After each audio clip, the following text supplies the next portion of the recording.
Hey mama, I know you clicked on this video wanting some ideas because you want to make some extra money on this side. And let me just start by saying that we live in the most fortunate time when it comes to being a mom and working at the same time. With the invention of the internet and online platforms, we are able to have so many opportunities available to us that our mothers and grandmothers and great-grandmothers never even could have imagined. And so I just want to encourage you with that there are tons of ways to make money right from home in the nooks and crannies of your day.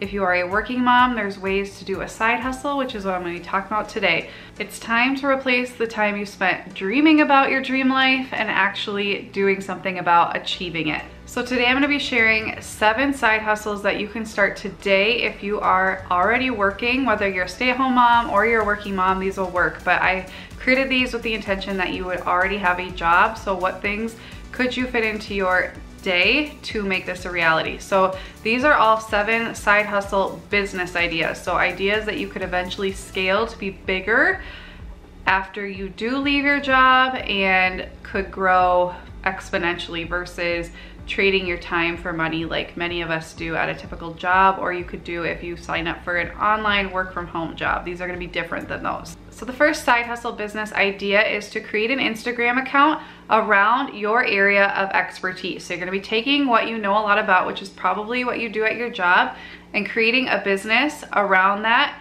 starting with Instagram or TikTok. I would recommend Instagram just because you also have stories and you can go live and things like that, but TikTok is also a great way to gain exposure, and so you could also start there if it made sense. So some examples of this, if this is your job, what are some examples of what you could do with this? So if you're an accountant, you could start an Instagram account about financial advice for moms, or financial advice for single moms, or financial advice for over 50-year-olds, or something like that. Have a specific niche, but you could take it and do financial advice for a specific type of person. If you're a teacher, you could have an Instagram account talking all about lesson planning or how to get through to a child who has a learning disability. The key here is you don't want to make it solely about your job, because if you ever want to leave your job, that can be troublesome. Like, you don't want to do behind the scenes of a nurse, because if you ever want to get out of nursing, that's going to be really hard to build that platform. But if you're a nurse, you could take your area of expertise, maybe you're in pediatrics, and you can share quick tips for moms about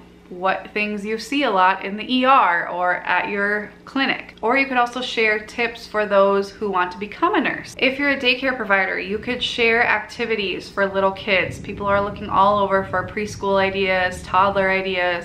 You could start an account about that. Be creative, but also be very specific and be unique. So there may be somebody out there doing something similar, but what unique spin can you take on it? And just remember, it's something you want to be able to grow even outside of your job if you're looking to eventually have yourself leave your job. So you don't want to have it specifically be about your profession, but take what you've known from your profession, what you've learned, your expertise, and how could you take that and teach people about that specific topic in a new and exciting way, or have it targeted at a specific type of person. Well, this won't make money right away, just posting Instagram reels and stories and things like that. What you're doing is building an audience, you're building relationships, you're building accountability and trust, and over time you can actually grow this and scale this and make a lot of money, but it does start with no money. So some ways you can make money long term with this are many different ways that I'm going to be repeating a lot in this video, because a lot of these have similar paths of ways you could choose to make money. One is that you may start coaching or training people on your particular topic. You can get sponsorships where you talk about a certain product and that brand pays you.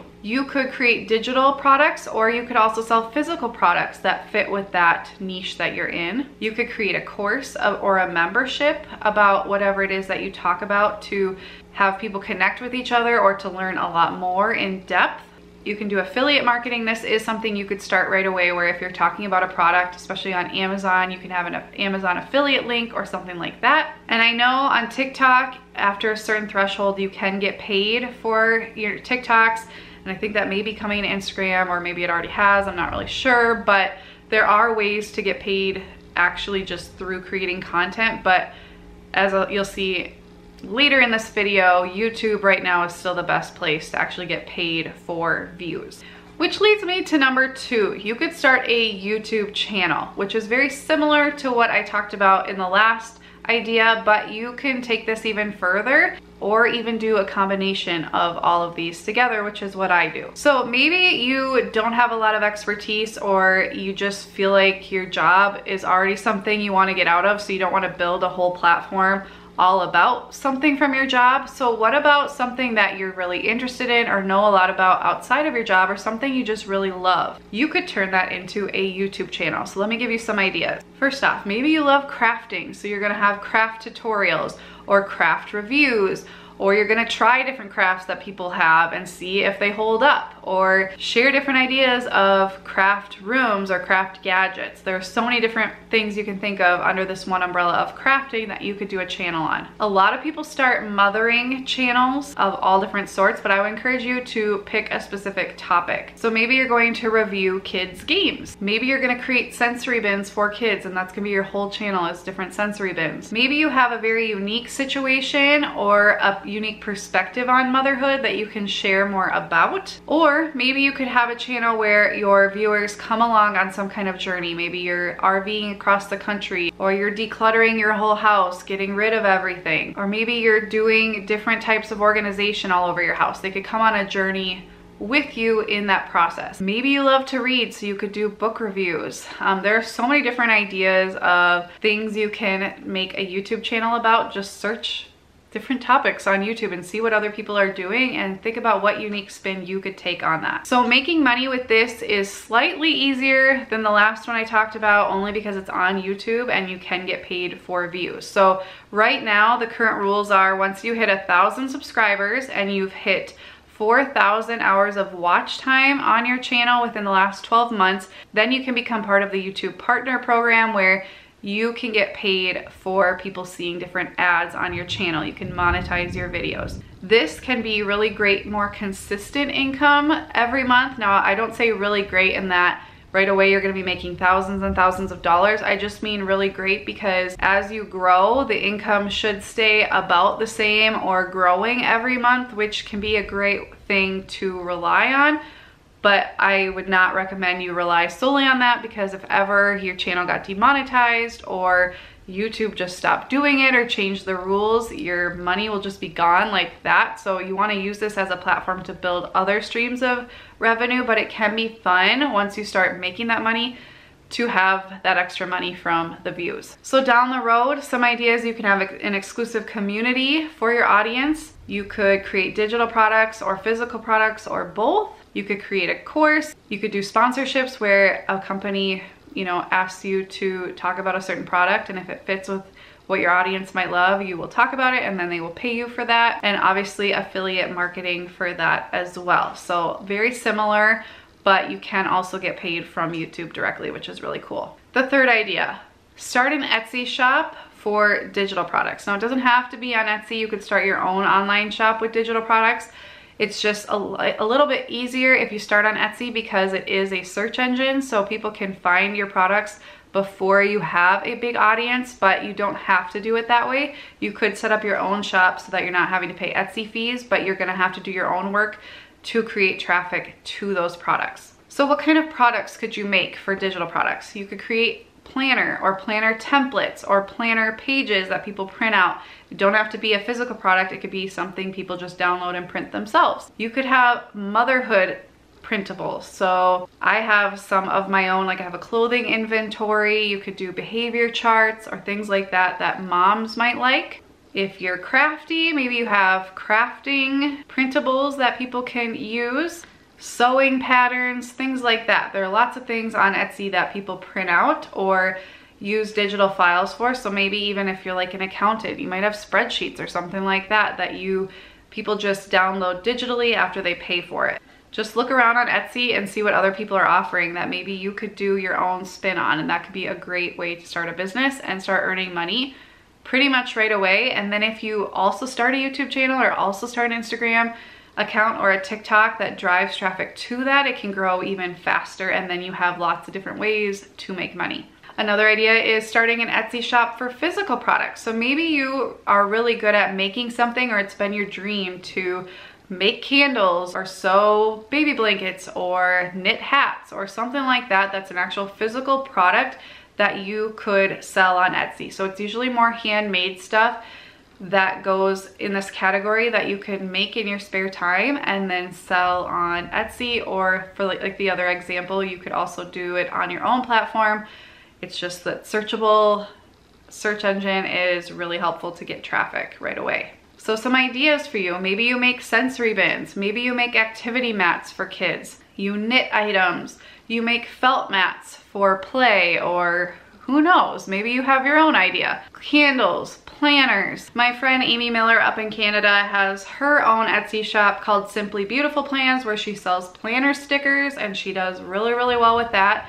So the sky is the limit. Just have a product idea that you think you could replicate and scale. So something that over time you could actually do a lot more of, but it's a great way to just start making extra money slowly while you're still working or being a stay-at-home mom and you don't have a lot of time. This can be a great way to actually send something out to somebody, but also make money at the same time. Idea number 5 is to become a cottage food baker. So most states have laws where you can bake in your own kitchen without needing to have a super limiting license that has commercial kitchen and all of the things. You can become a cottage food baker and make baked goods out of your home and sell them. There are different laws depending on where you live, but I know in Minnesota we cannot ship items with a cottage food license, but we can directly give them to people. So if you have a community where you think people would love to buy baked goods, which I think most communities do, what could you bake that people might want to buy? So some ideas: my husband is a cottage food baker. He makes cookies, but he just started doing some other stuff as well. And he sells them locally to people in our community, and it's a nice way to make some side income. So you can make cakes, you can make cookies, pies, donuts, cinnamon rolls, scones, like whatever. It really doesn't matter as long as it's a baked good. You can sell it out of your home. And some ways to grow this: you want to be on social media, Facebook, Instagram, posting on there. Word of mouth, telling all your friends to follow and share your posts. And also you want to reach out and be part of local events. So my husband did a local amphitheater opening nearby, and that got a lot of traffic. People bought a lot of cookies then, which made a lot of money, but also he had his business card there and his Facebook. People could just like use the QR code and follow him on Facebook, so we got a lot of followers there. Also food markets, farmers markets, openings for stores, and all kinds of things. There's so many businesses that have little markets where they invite local people to come sell there. That is an idea for you to grow this business. Idea number 6 is to start a podcast. So you may start a podcast about something you enjoy. So there's lots of different topics and types of genres of podcasts you could do. So maybe you're gonna do an entertainment podcast where you're gonna be rewatching a show and talking about it. Maybe you're gonna talk about different books. Maybe you love to sew and you're gonna share all the latest news and gossip and tips and tricks when it comes to sewing. You can also do an educational based podcast. So you can take the ideas of other things I said in this video for an Instagram account or a YouTube channel and apply it to a podcast. So maybe if you're doing one on motherhood, you can do different how-tos on a certain area of motherhood. You could do something specific about your area of expertise: accounting, nursing, business operations, whatever it may be. Maybe you're gonna chat about whatever your hobby is and give people ideas in that area. There's so many different things you can do with a podcast. Just pick a topic, be pretty specific, know who your audience is, and start recording. It's very, very simple. And I'm gonna have a link to more ideas, who to turn to and where to go for more specific ideas and how to get started for each of these in the description, but I'm here to just kind of start the process, and there are lots of people out there teaching how to specifically start with each of these. And the way to monetize your podcast, like the others, where you're building on a platform and you're just educating or entertaining, you're not gonna make a lot of money at the beginning till you grow, but you can definitely monetize a podcast very similar to how you'd monetize a YouTube channel or Instagram.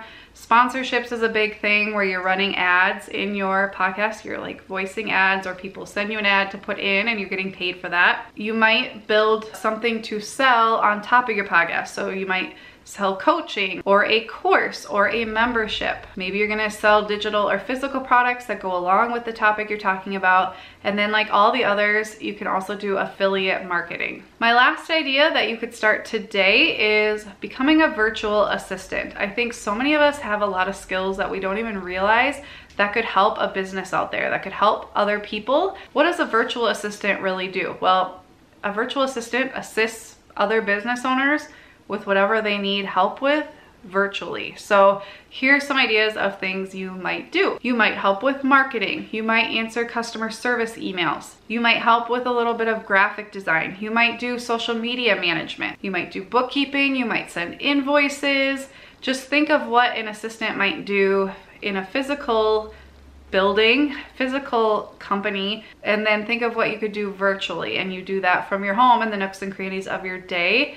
And this is great because you only take on whatever projects you are able to fulfill, and most of them you can kind of do whenever. It's not like you have to be working from 2 to 4 p.m. or something like that. You can do in the nooks and crannies of your day, and you really have power to decide what clients to take on and which to not take on. And the way you make money is you set a rate and then you charge somebody that rate. Maybe it's an hourly rate, or maybe it's a per project rate, or it's a weekly rate, a monthly rate. That's really up to you. But there are lots of different ways to monetize this. And the great thing is you can build up this over time. And when you have enough people kind of knocking at your door wanting your services, that is when you can quit your job and know that you're gonna have it covered because you're already established at that point. Those are my 7 ideas for side hustles you can start right now. Even if you are a working mom, you don't have to be a stay-at-home mom to do these, but you also obviously can do these if you're a stay-at-home mom. I would love to know if you enjoyed this video. If you are a mom who's working, running a side hustle, let me know in the comments what you're doing or what you hope to do if this is something that's on your list of things to do, and I want to help encourage you. So I would love if you would subscribe to my channel. I'm gonna have a lot more motivating videos like this, helping fellow working moms try to hustle it out and get home with their kids and still work at the same time. So I would love to have you as part of our Glue Stick family. Thank you so much for watching. Bye.